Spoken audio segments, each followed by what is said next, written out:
What is going on, everybody? It is Dylan with Astrodfs bringing you a brand new video. Today's video, I'm going over the showdown between the Jaguars and Jets.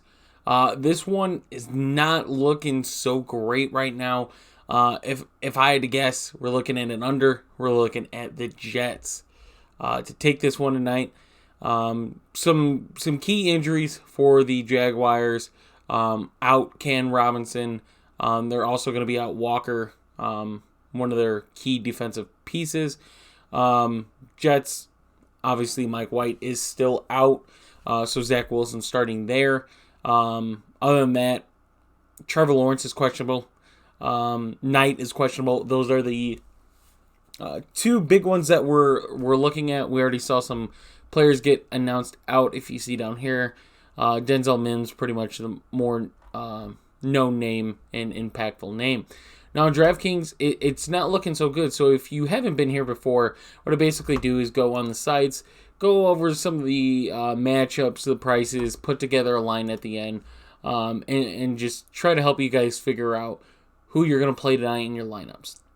So I always try to do a value part of these videos, and this is not great.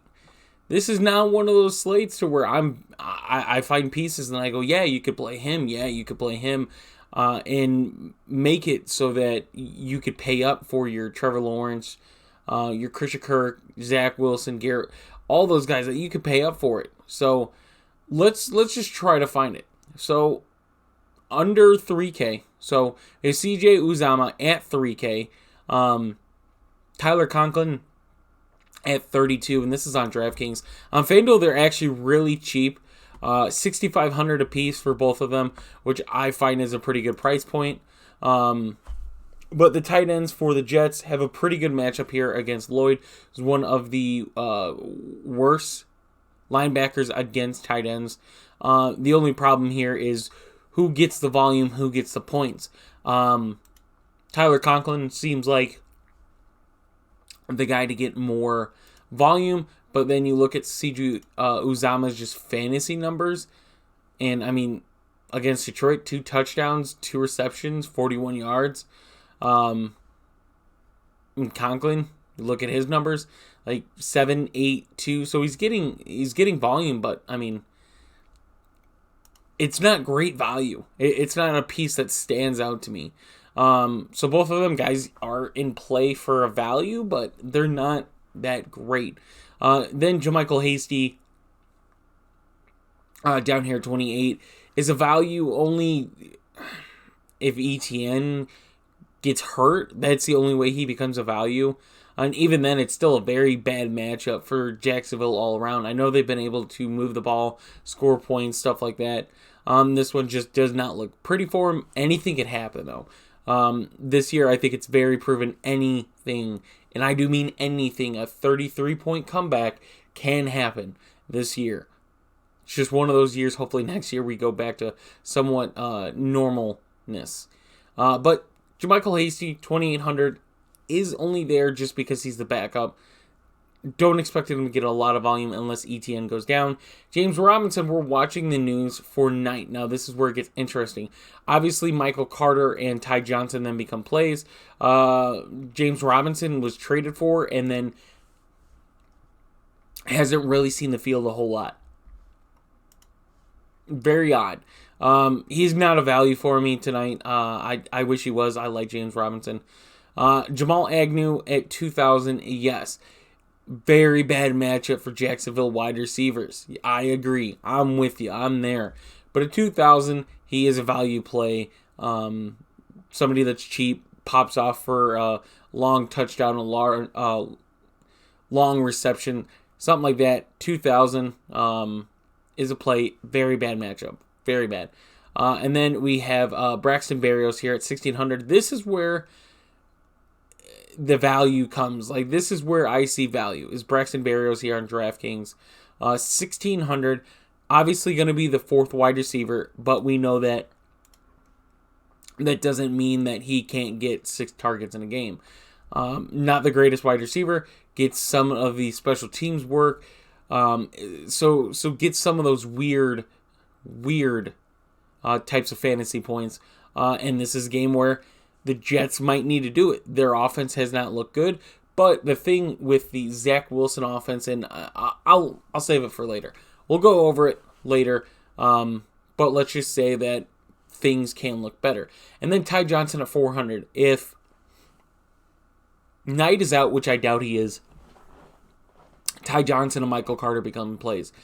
And if Knight is out, Ty Johnson becomes a huge value piece for me. Now, you can look at his volume. Yes, I'm there with you. Nothing that really means, yeah, like, why is he a value, Dylan? He hasn't gotten a single fantasy points since week 13 against Minnesota. I get it. It's just Knight has stepped up. He has. And then Michael Carter, also I think, is a very good running back. You have James Robinson there as well. And that's only if Knight is out. If Knight's not out, Ty Johnson's not really a play that I love. Obviously, if you're playing 150, you're going to want to get one or two, however much you want to set yourself up for. I recommend very low, but on a Showdown, it's best to have ownership of almost everybody that is worth playing. So that's pretty much it. So if we go on Fanduel and look at some of these people that we talked about, Jamal Agnew at 7,000, Braxton Berrios at 6,000, Ty Johnson down there at 5,500. Other than that, I mean, Dan Arnold's there, the backup tight end for Jacksonville. Other than that, there's nothing there. So let's go to our pay-ups. So on FanDuel, Trevor Lawrence, and then Zach Wilson, then ETN, then Garrett Wilson, and Christian Kirk. On DraftKings, it's a little different. So Trevor Lawrence, Christian Kirk, Zach Wilson, ETN, Garrett Wilson. So a little bit of a difference there. So let's go over the big names. So Trevor Lawrence has been balling out lately. If you look at his fantasy numbers, 31, 36, 16, which still isn't bad. Granted, it was against Detroit, and that's not what you want to see. 28, 20. Like, he's been on fire lately. He has been playing some very good football. The difference is you're playing one of the, I'd say, best pass defenses in the league. Not always great against the run. I think they're really good against the run, but not elite like the 49ers and Buffalo has been. But that pass defense is so good. Saleh just finds a way to get the pieces he needs in his defense to make them very good. I'm going to try to stay away from the Jacksonville side as much as I can. Maybe things change, but with Cam Robinson being out, we know how good the Jets defensive line is. We're waiting on the Williams status as well. If he's out, that's a huge hit for the Jets defensive line. And I do mean huge. He's probably one of the best interior defensive linemen in the league. And if he's out, that opens up, Travis Etienne for some opportunities there. But yeah, as far as paying up for a quarterback, Zach Wilson at 98, I'd rather play him than Trevor Lawrence. So let's get into it. We know that Zach Wilson has not looked good this year, right? We look at his numbers and we look at his fantasy numbers. I mean, 20, 14, 4, 7, 22 against New England, 11, and then 5 against New England again. But let's go over the defenses he's faced. Pittsburgh defense, who they're nowhere near where they have been in previous years, but I'd say they're a good defense. Miami's defense, who's hit or miss, and still even then, they put up a ton of points. Green Bay's defense has been bad. I'd say they're a good pass defense. Not elite, not great, but good. Nonetheless, faces Green Bay, faces Denver secondary. Denver has a very good secondary. New England, even though he got 22 fantasy points, a very good secondary. Buffalo, very good secondary. New England, yet again, very good secondary.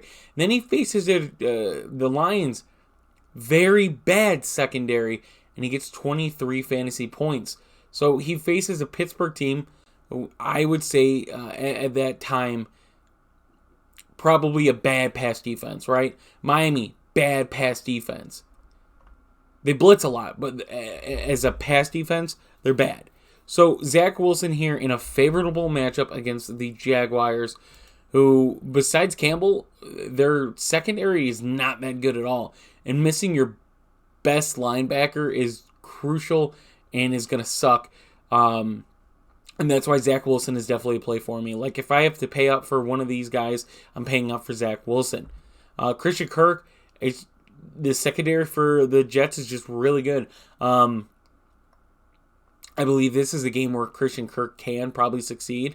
And I definitely would want some ownership. I think the ownership on Jacksonville players will be low. Maybe I'm wrong. That's just the way I see it. But Christian Kirk is definitely a guy that I would play. Travis Etienne, if Williams is out, then yes, Travis Etienne becomes playable in a guy that I do want to get in my lineups. We've seen him have some rough games against Baltimore, where I think he got banged up, and that's the game he got banged up. The Lions, where they were just down, the Titans, to where their pass defense is so bad that they didn't need to use him in the pass game at all. Ran the ball a little bit, but Dallas, 19 for 103. You have a potential to have a good matchup if Williams is out. If Williams is in, I don't really love that as much. Garrett Wilson, yes, I am paying up for Garrett Wilson. I'm paying that 9,000 tag that comes with Garrett Wilson's name. Best matchup, I think, as far as all wide receivers on the slate, going against Trey Herndon and the name's not coming to me right now, but I think it's Trey Herndon. He'll see the most of, and that'll be a very good matchup for him. He won't see Campbell as much, although Campbell has allowed the most touchdowns for the Jacksonville secondary, so that's weird. And then Evan Ingram. Evan Ingram, I really like tomorrow. Evan Ingram is a huge volume tight end. On the Giants, he just had a lot of volume. He's kind of like Darren. I might get hate for this. He's kind of like Darren Waller. I think Darren Waller is way better talented-wise, but in the aspect of fantasy numbers, Darren Waller is a volume tight end. If you get him a lot of volume, he's going to get you points. If you don't get him a lot of volume, and when I say a lot of volume, I'm talking if you get a Darren Waller with 5 to 8 targets, he's probably not having an explosive game. If you get him 10 to 12, he's probably going to have a very, very good game. And it's not because, he's getting more targets. Obviously, he's going to get more points. No, it's just how dangerous he is. Evan Ingram isn't really, in my opinion, dangerous. He's just very fast. He's a very fast tight end, and is someone that you have to account for. So if you look at his the last 3 games for him, he's got 32 targets in the last 3 games. It's almost 11 targets a game for Evan Ingram. Obviously gets to 2 touchdowns against the Titans, but 2 14-point performances here. CJ Mosley is, I'd say, an average linebacker against tight ends. 7,600, I definitely like Evan Ingram. Watch the injury news for Knight. I believe they said Knight was a full participant in the last practice. 7,000, I think he's a good play. I'd also be wary of Michael Carter. I liked Michael Carter last year. Kind of confused with the whole Breece Hall thing, but Breece Hall is a freak of nature, and hopefully he comes back next year very healthy. But Knight is that RB1 right now, and at 7,000, I'm willing to pay for it. The only question mark is the health, is if he gets banged up again. Who's to say they don't bench him and just play Carter, Robinson, and Johnson to get that volume. Corey Davis at 5,600. I'd go Corey Davis over Elijah Moore. I want Elijah Moore to succeed so bad with Zach Wilson, but we have yet to see it. Obviously, his targets, he's got 23 in the last 3 games, which is a little over 7 a game. But the yardage, the red zone look, it's just not there for me. I'd rather play Corey Davis in that. Marvin Jones Jr., I'd go Zay Jones before Marvin Jones. And then the kickers, guys. So Greg Zuerlein and Patterson are definitely in play for me. The Jets defense, who surprisingly is cheaper than the Jaguars defense, doesn't make a whole lot of sense to me. I mean, if you look at their numbers, this just doesn't make sense to me. So you're playing Minnesota, who's, especially after the game, a very high-scoring offense. Buffalo, Josh Allen, And that team, another very high-scoring offense. And then Detroit, who's been a very hot team and has put up a lot of points. I get it that the fantasy numbers aren't there, and Jacksonville has been scoring a lot. Same thing, like we saw, but I still believe the Jets secondary, and if Williams is in, that defense is very good. I think they're playable over the Jaguars. And it's not to say the Jaguars defense isn't playable, because, I mean, you look at some of the fantasy numbers they put up, even with the points allowed, they've still got 12 fantasy points in the last 2 games, while allowing 22 and 34 points.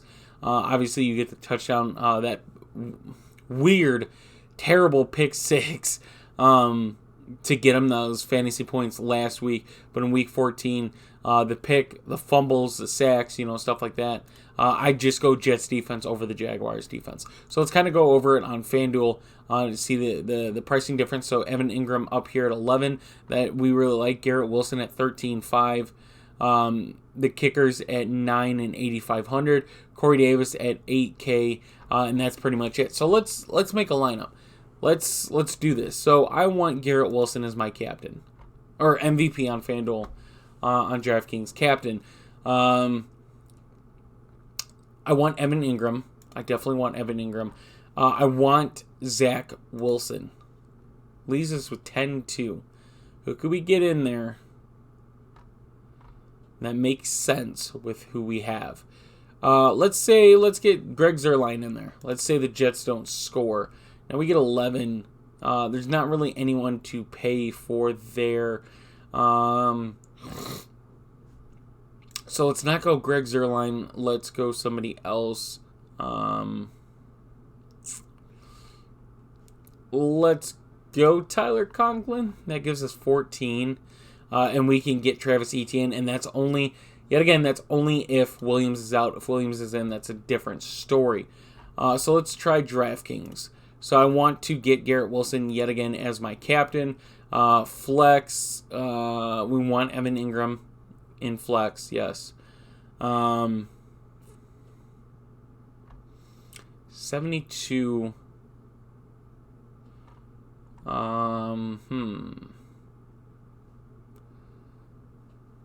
Let's Patterson's numbers. I'm still gonna lean towards Greg Zuerlein. Lean towards the home kicker and the away. We want Zach Wilson. That leaves us 72. Let's get Knight in there. That leaves us 75. There's not much else that we could do that makes sense. So if we went ETN, that would be different, and we could get Patterson, both kickers. It's just not a love slate, to be fair. But that's an example, guys. That's not anything that I would for sure just tell you guys, hey, put this in a lineup tonight. But just to give an example of some of the challenges you might come across. Say you like Garrett Wilson just as much as I do, and you like Evan Ingram. 2 core pieces, in my opinion. You have to figure out where you're going to spend the rest of your money. So I hope that helped. Hope this video helped, and if you did enjoy it, please leave a like and subscribe. That means a lot to me. And I will see you guys in the next one.